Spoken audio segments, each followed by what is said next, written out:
సభకి నమస్కారం. స్టేజ్ మీద ఉన్న ముఖ్య అతిథులకి నా హృదయపూర్వక నమస్కారాలు. సార్ మా బాబు 10వ తరగతి చదువుతున్నాడు. 10వ తరగతి అయిపోయిన తర్వాత ఉపాధి హామీ ఎక్కువగా ఉన్న కోర్సులపై అవగాహనకు కెరీర్ గైడెన్స్ కల్పిస్తారని ఆశిస్తున్నాను సార్. మీ బాబు ఏం చేయాలనుకుంటున్నావు? నువ్వు మైక్ పెట్టుకోమ్మా.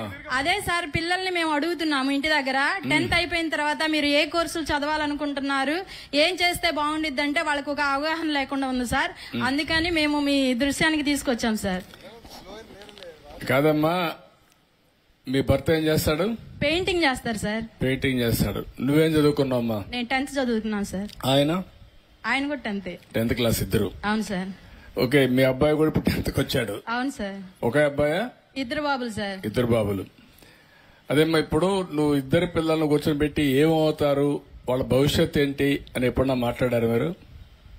మాట్లాడుతున్నాను సార్. ఎప్పుడు మాట్లాడారు? ప్రతిరోజు ఖాళీగా ఉన్నప్పుడు. ఉన్నాడు ఎక్కడ మీ వాడు? ఉన్నాడు సార్. ఎక్కడ?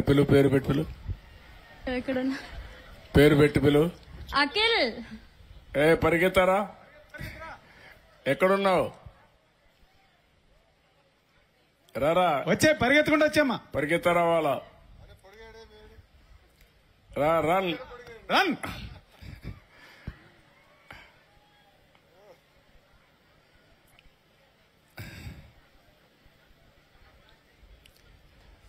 మైక్ ఇవ్వండి. మైక్ ఒకటి ఇవ్వండి అడికి. రారా. నీ పేరేంటి మా? అటు వాళ్ళు. నీ పేరేంటి? అఖిల్. అఖిల్. ఏంటి మీ అమ్మ అడిగింది? ఎప్పుడన్నా కూర్చొని పెట్టి మీ అమ్మ నాన్న నీతో కూర్చొని అడిగారా ఏమవుతావు పెద్ద అయినాకని? అడిగారా? అడిగారు సార్. ఎన్నిసార్లు అడిగారు మా? చాలా సార్లు అడిగారు సార్. ఏం చెప్పావు నువ్వు? పోలీస్ అవుతానన్నాను సార్. అవుతా అన్నావా? ఏంటి పోలీస్ కావాలని ఎందుకు అనుకున్నావు? నీకు తెలిసిన వాళ్ళు పోలీసులు ఉన్నారా? దగ్గర పెట్టుకో. నీకు తెలిసిన వాళ్ళు ఎవరన్నా పోలీసులు ఉన్నారా? లేరు సార్. మరి ఎందుకు కావాలనిపించింది? ఎక్కువ అధికారం ఉంది, కర్ర చేతిలో ఉంది, తుపాకు ఉంది,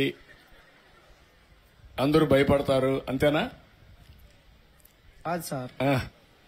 ఏంటి చెప్పు, నువ్వు వండుకుని చెప్పు. ఫ్రీగా మాట్లాడు, ఒక స్నేహితుడిగా మాట్లాడు, నీ వెల్విషర్గా, శ్రేయోభిలాషి మాట్లాడు.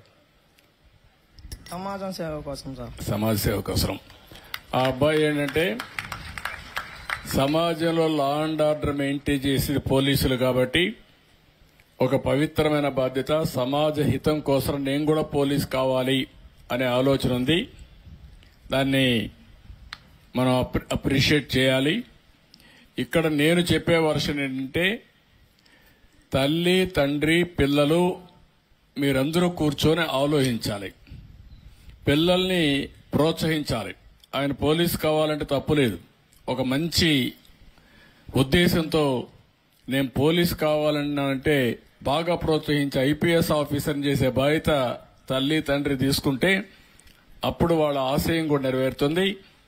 ఇంకొక పక్కన అందరూ పిల్లలు చిన్న చిన్న ఆలోచనలే కాకుండా బాగా చదువుకుని ఇప్పుడు చాలా మంది పరిశ్రమలు పెట్టే పరిస్థితి వచ్చారు.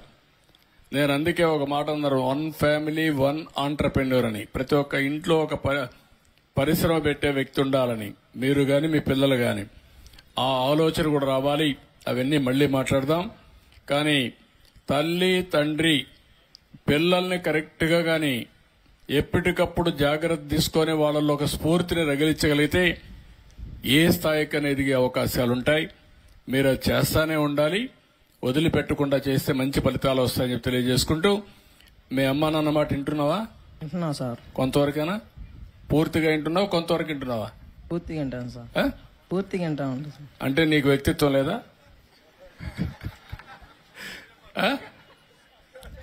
మరి అమ్మా నాన్న పైన ఆధారపడిపోయావు అనుకో, నీకు మంచి మాత్రం విను, నీ ఆలోచన నువ్వు చేస్తావా? అది చేస్తా sir. Okay, good. I wish all the best. Good luck. Thank you sir. Okay. Thank you so much sir. Draw. School management committee member Shrimati N Hemamalini గారు.